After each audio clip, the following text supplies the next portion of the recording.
After the end of World War II, the world was split into two, East and West. This marked the beginning of the era called the Cold War.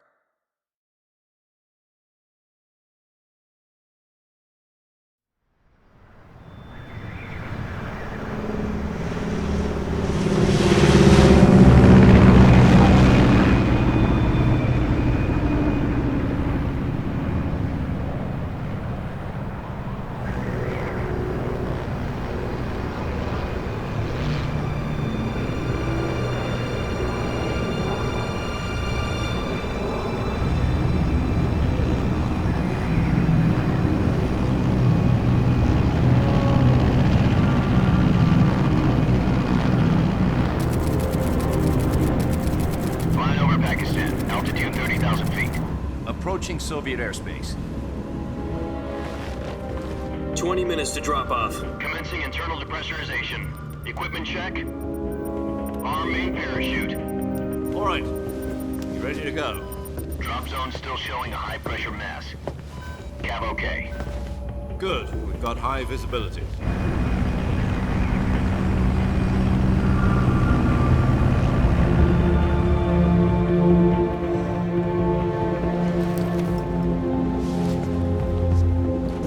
Put out that cigar. Connecting oxygen hose to interior connector. Put on your mask.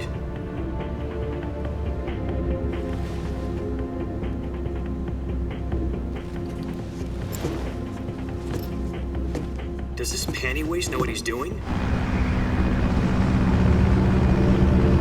Approaching release point. 10 minutes to drop off. Hey, are you deaf? He said put out the cigar and put on your mask.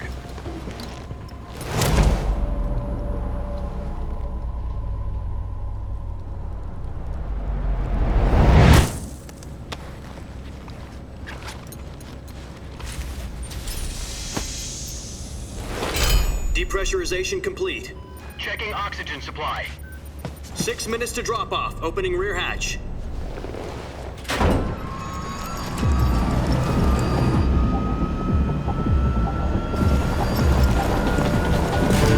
Sunrise.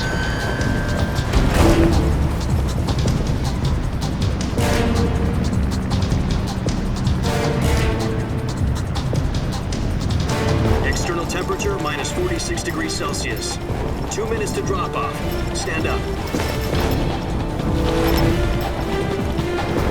You'll be falling at 130 miles per hour. Try not to get frostbite from the wind chill. 1 minute to drop off. Move to the rear. Activate the oil bottle. This is one for the history books. The world's first halo jump. 10 seconds to drop off. Stand by. Status okay. All green. Prepare for drop off. Countdown. 5, 4, 3, 2, 1. Spread your wings And fly. God be with you.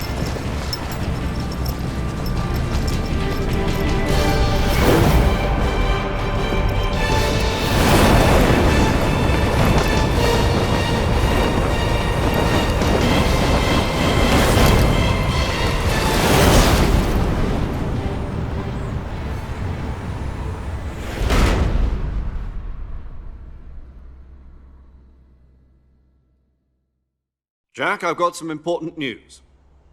The head of the CIA has finally given us the green light for the Virtuous mission. Virtual mission?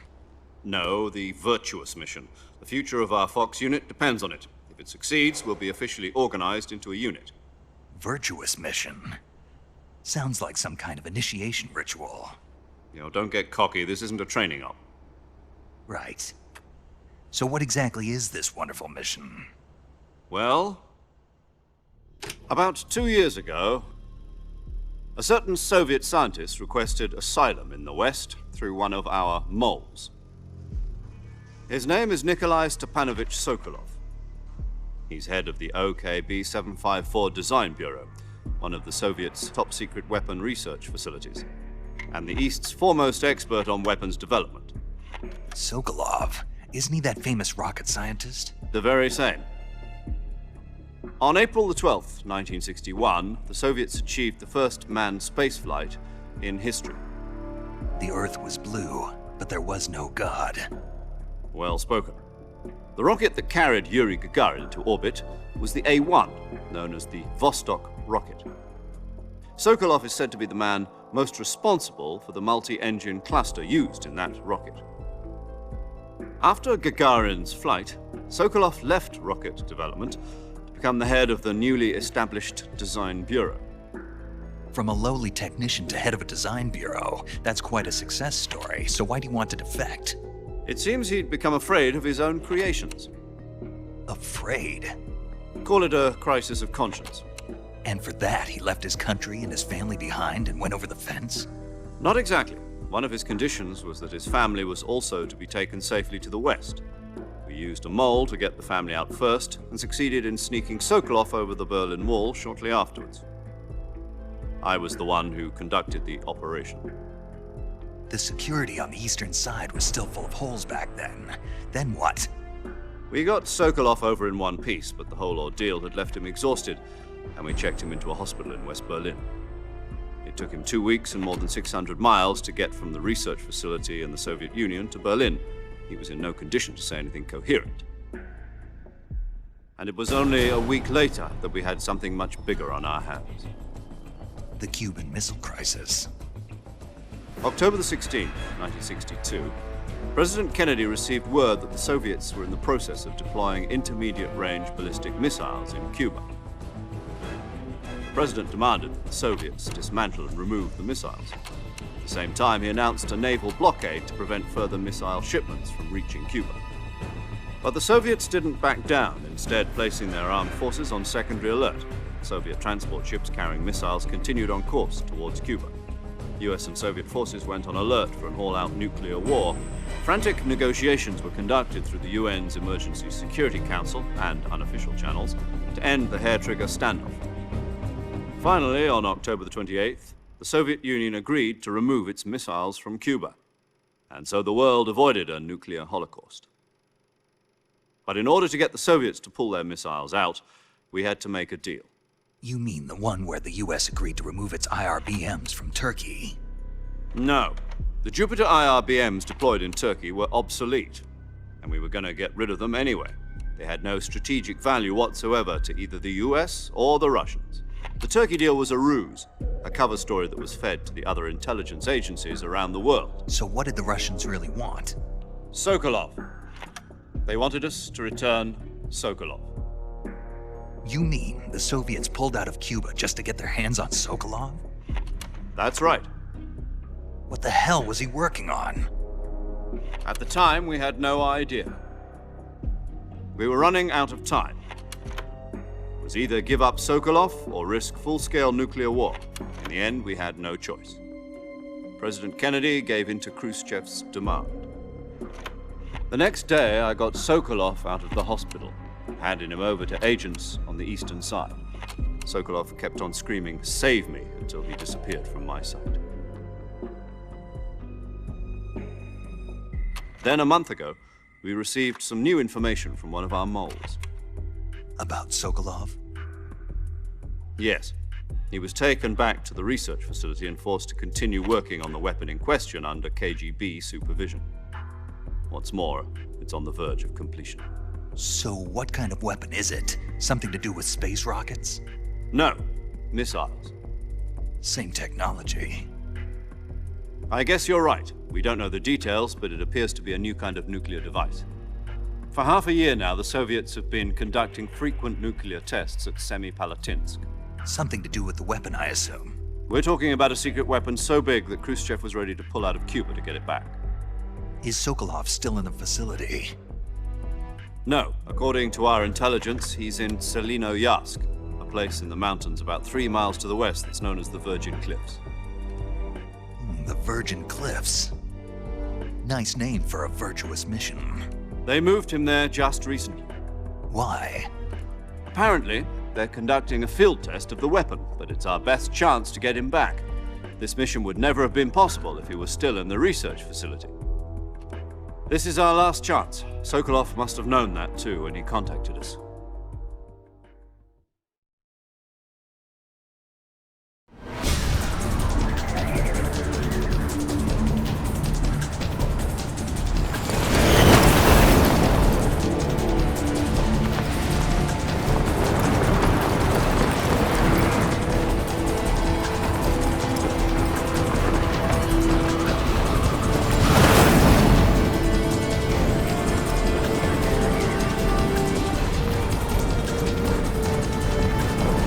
Listen up, Jack. Your mission is to infiltrate Selino-Yarsk in the Soviet mountains, ensure the safety of Sokolov, and bring him back to the west.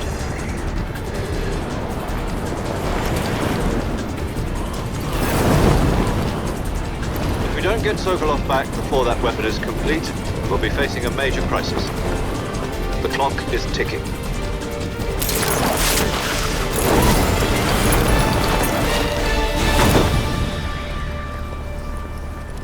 Once we've confirmed the rescue of Sokolov, stand by at the recovery point. A recovery balloon will be dropped at that point. Helium will be pumped into the balloon to inflate it. The process takes about 20 minutes. Once it's complete, the gunship's arm will latch onto the balloon and pull it up. The Fulton surface-to-air recovery system. I'm familiar with the theory. Take it easy. It's been combat proven. Do you think Sokolov is up to it? The shock will be less than during a parachute jump, and the arm can handle up to 500 pounds. So you're planning on going over the border in a single combat Talon? She's equipped with 2 6-barrel 20mm Vulcan cannons, as well as 2 40mm machine guns. Sounds like she could hold her own against a battalion of tanks. Even with the fuel in the reserve tank, we're facing a 4-hour time limit. If all goes well, it shouldn't take more than a few hours. Home in time for dinner. But if anything goes wrong, you'll be eating dinner, breakfast, and all the rest of your meals in the jungle.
Do you copy?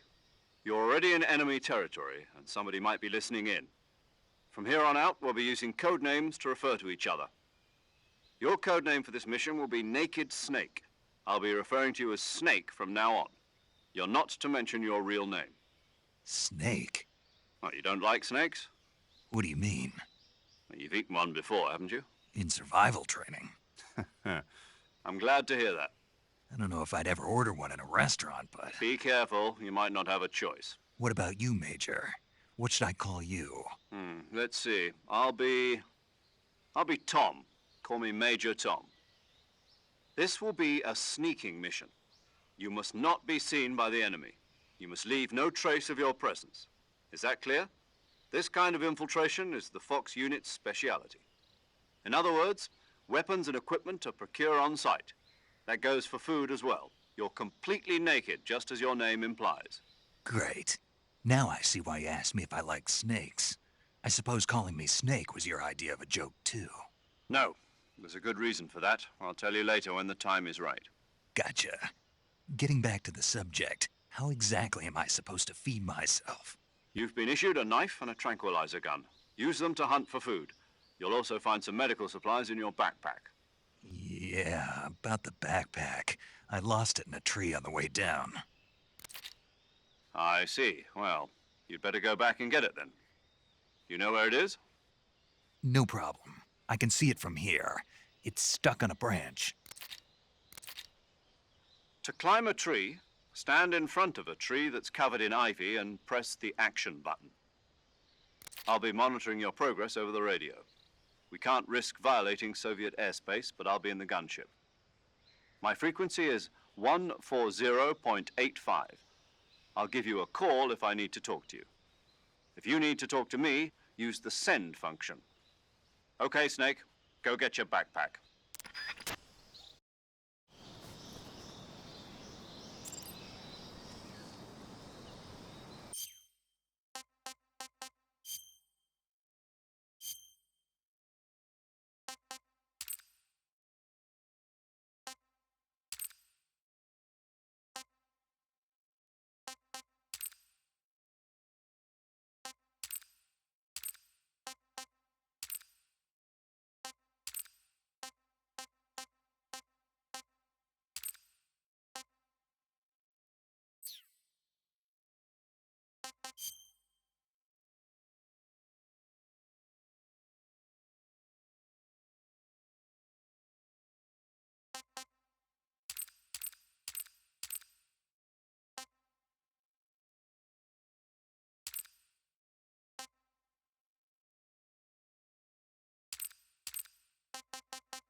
I see you've retrieved your backpack, Snake.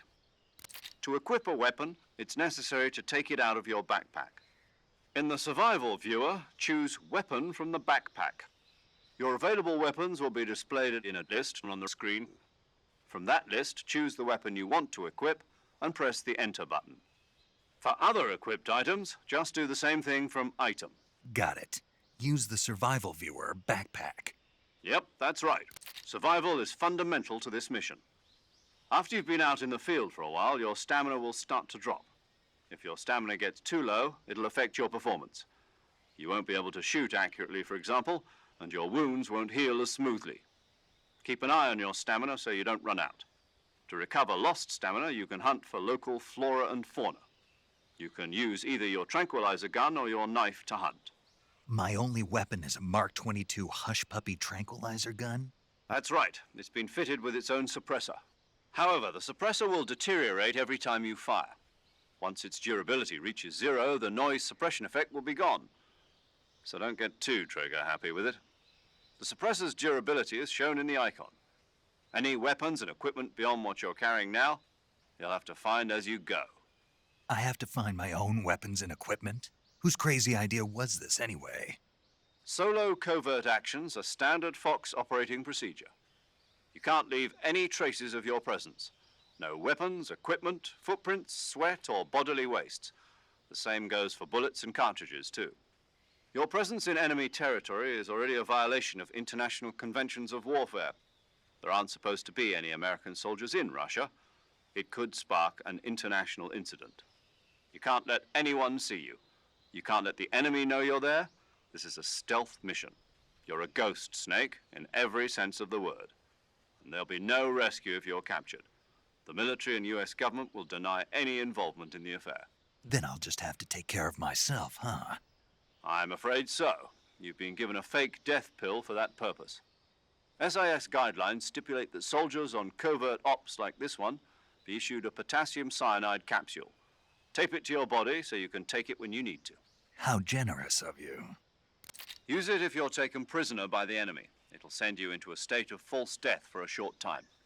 Fooling them into thinking that I'm really dead. So, how do I come back to life? Just take the revival pill.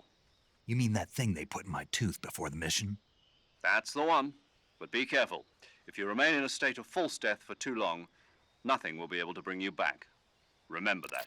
I'll keep it in mind. You said this was a solo mission, right? Right. I guess that means I can't count on any reinforcements. Correct. The mission rests entirely in your hands. A real one-man army. Relax. There's a support team ready to back you up over the radio. Who? I'll introduce them to you. This time, survival is of utmost importance. The first member of the support team will be in charge of monitoring your physical condition, acting as a medic, so to speak, as well as recording your mission data. She's a member of Fox as well, and she's here on the gunship with me. She? Hello, Snake. I'm paramedic. Nice to meet you. Paramedic. As in a medic who comes in by parachute. Aren't you going to tell me your real name? Are you going to tell me yours, Mr. Snake? My name, huh? It's John Doe. And they call you Jack for short. You're a regular Captain Nemo. A name means nothing on the battlefield. After a week, no one has a name. What's your name? Jane Doe. Very funny. I wasn't joking, but I'll tell you my name only if you manage to make it back alive. My frequency is 145.73. She's also in charge of recording your mission data. Whenever you want to save, send a message over the reserved save frequency, 140.96. So saving lets me record my mission data. That's right. It also records the state of your health. Good to know. There's one more person I want to introduce you to, Snake. Huh? Speaking of snakes, you remember the boss, don't you? A legendary soldier and your mentor. Actually, it was the boss that got the DCI's authorization in the first place. She's going to be serving as Fox's mission advisor. The boss is? She also helped me plan this mission. She and I were at SAS together. Jack, is that you? How many years has it been? Boss? That's right. It's me. Oh. Talk to me. Let me hear your voice. It's been 5 years, 72 days, and 18 hours. You've lost weight. You can tell just by the sound of my voice. Of course I can. I know all about you. Really? Well, I don't know anything about you. What's that supposed to mean? Why'd you disappear on me all of a sudden? I was on a top-secret mission. You didn't need me anymore. But there were still so many things I wanted you to teach me. No, I taught you everything you needed to know about fighting techniques. I taught you all I could. The rest you needed to learn on your own. Techniques, sure. But what about how to think like a soldier? How to think like a soldier? I can't teach you that. A soldier needs to be strong in spirit, body, and technique. And the only thing you can learn from someone else is technique. In fact, technique doesn't even matter. What's most important is spirit. Spirit and body are like two sides of a single coin. They're the same thing. I can't teach you how to think. You'll just have to figure it out for yourself. Listen to me, Jack.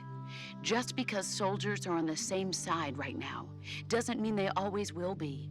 Having personal feelings about your comrades is one of the worst sins you can commit. Politics determine who you face on the battlefield. And politics are a living thing. They change along with the times. Yesterday's good might be tomorrow's evil. Is that why you abandoned me? No, it had nothing to do with you. I already told you, Jack. I was on a top-secret mission. A soldier has to follow whatever orders he's given. It's not his place to question why. But you're looking for a reason to fight. You're a natural-born fighter, but you're not a soldier. A soldier is a political tool, nothing more. That's doubly true if he's a career soldier. Right and wrong have no place in his mission. He has no enemies and no friends. Only the mission. You follow the orders you're given. That's what being a soldier is. I do whatever I have to get the job done. I don't think about politics. That's not the same thing. Sooner or later, your conscience is going to bother you. In the end, you have to choose whether you're going to live as a soldier or just another man with a gun. There's a saying in the Orient, loyalty to the end. Do you know what it means? Being patriotic. It means devoting yourself to your country. I follow the president and the top brass. I'm ready to die for them if necessary. The president and the top brass won't be there forever. Once their terms are up, others will take their place. I follow the will of the leader, no matter who's in charge. People aren't the ones who dictate the missions. Then who does? The times. People's values change over time, and so do the leaders of a country. So there's no such thing as an enemy in absolute terms. The enemies we fight are only enemies in relative terms, constantly changing with the times. As long as we have loyalty to the end, there's no point in believing in anything, even in those we love. And that's the way a soldier's supposed to think? The only thing we can believe in with absolute certainty is the mission, Jack. All right, but do me a favor. What is it? Call me Snake. Snake. Oh, right. Your codename is Snake. It suits you well. That's right. The legendary unit that the boss put together during World War II was a snake. The Cobra unit, a group of heroes that brought the war to an end and saved the world. As long as you've got a legendary hero backing you up, you'll be fine. Isn't that right, Snake? Yeah, I can't think of anyone else I'd rather have with me. Oh, and one more thing, boss. Yes? It's good to hear your voice again. Same here. After all, who knows if either of us will make it out alive? Snake, you are always best at urban warfare and infiltrating buildings. But this is the jungle. Survival is going to be key. Those CQC techniques I taught you are sure to come in handy. CQC? Close quarters combat, huh? I've been in the Green Berets for the past few years. I'm probably pretty rusty. Not to worry. I'll be here to help you remember. After all, this is your first actual survival mission. I'll be supporting you over the radio. Where are you, boss? Next to the Major? The boss is communicating with us by radio from aboard a Permit-class submarine in the Arctic Ocean. My frequency is 141.80. Call me if you need my advice on battle techniques. Gotcha. Your mission is to retrieve Dr. Sokolov. Dr. Sokolov is being held in an abandoned factory located to the north of your current position. Avoid heavy combat and don't let anyone see you. Don't forget that this is a stealth mission. Snake, try to remember some of the basics of CQC.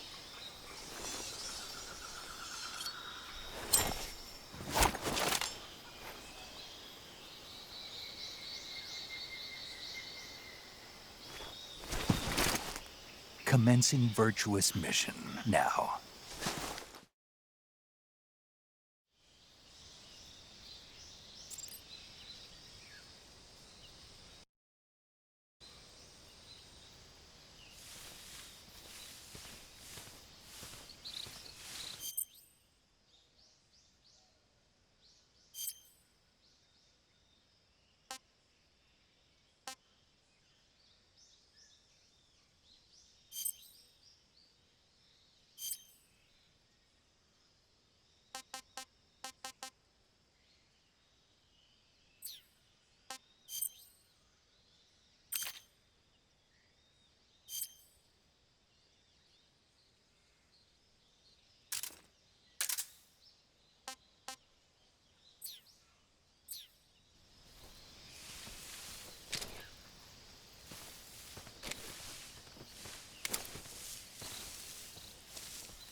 Major, I've spotted 2 enemy soldiers. They're probably KGB troops sent to guard Sokolov. AK-47s and grenades.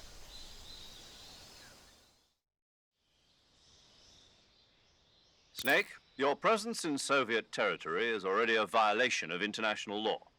We can't let the Kremlin find out that the CIA and the American government are involved. Contact with the enemy is strictly prohibited. Don't engage them in battle either. This is a stealth mission. Got that?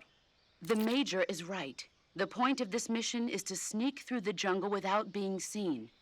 The success of the mission depends on how well you use your camouflage. Change your camouflage by selecting Camouflage from the Survival Viewer.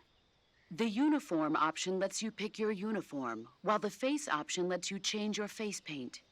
Choosing camouflage that blends in with your surroundings will help you conceal yourself more effectively.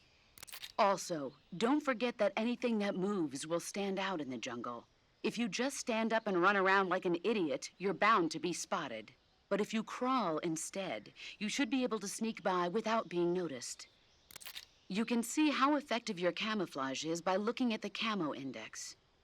The Camo Index shows how well your current camouflage blends in with the surrounding area. The higher the value, the harder you are to spot, and vice versa.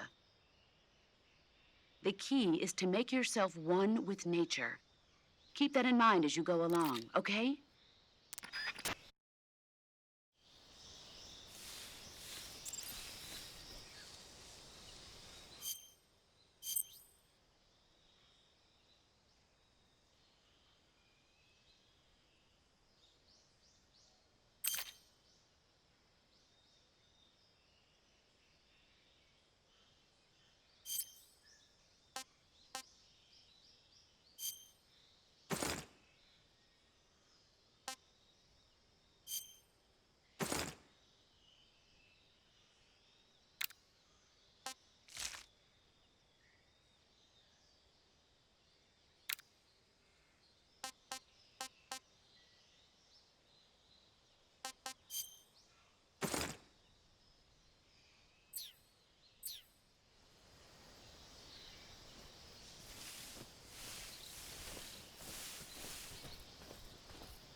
What the?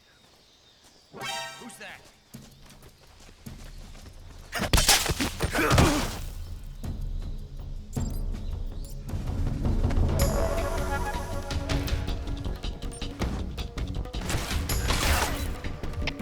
HQ, respond.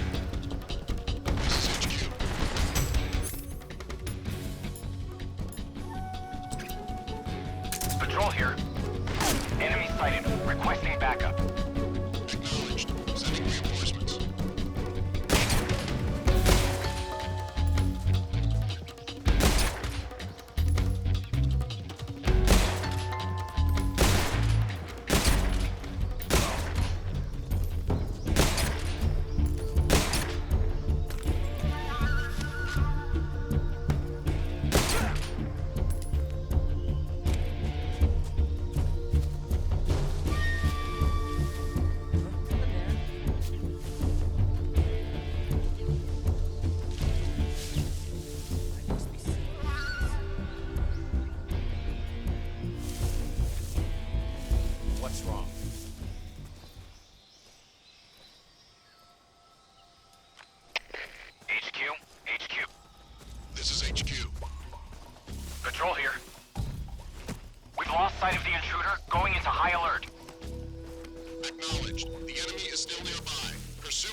Who's that?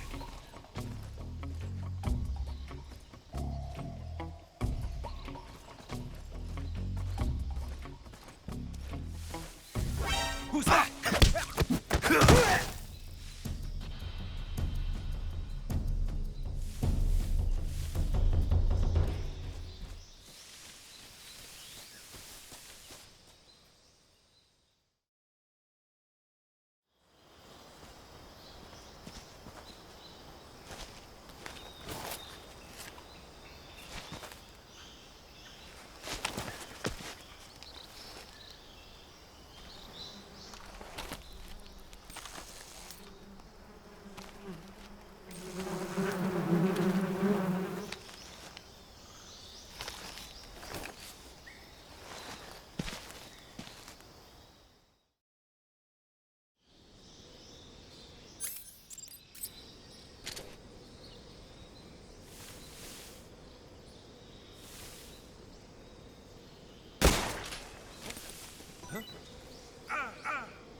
Major, I've reached the abandoned factory where Sokolov is supposedly being held. This place is a dump.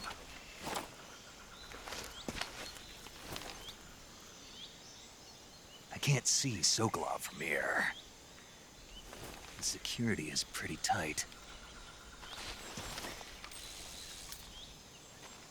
There are sentries posted around the perimeter. I wonder how many are inside.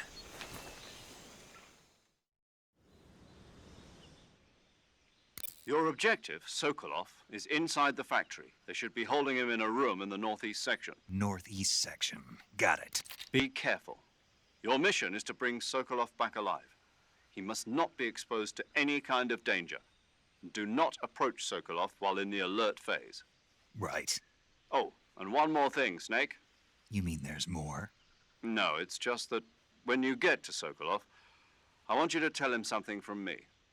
And that is? Sorry for being so late. Is that all? Yes. Understood. Beginning my approach to the target.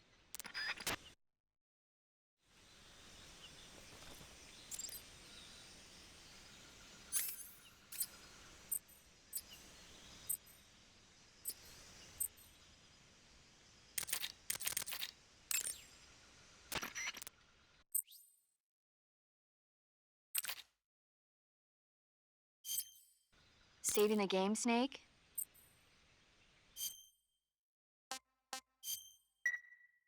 Hey, Snake, you ever heard of Godzilla, King of Monsters? No, what is it? It's a movie. You haven't seen it? Nope.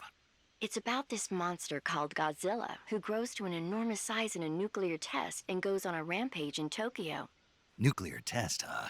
Then the Marshall Islands must be crawling with giant monsters right about now. It's just make-believe. Maybe that's why my pants have been so tight lately. Snake, it's a movie, not a report out of Los Alamos. I know. So then what happened? Godzilla is immune to all weapons, and humanity has no way to stop the monster. Dr. Shirazawa develops a new type of weapon, but meanwhile Godzilla is getting closer and closer to Tokyo, obliterating everything in his path. It was originally a Japanese movie, but they made an American version too. I recommend seeing the original Japanese one if you ever get the chance. It's mostly mindless fun, but it's also got a serious anti-nuke message as well. Where can I see the original?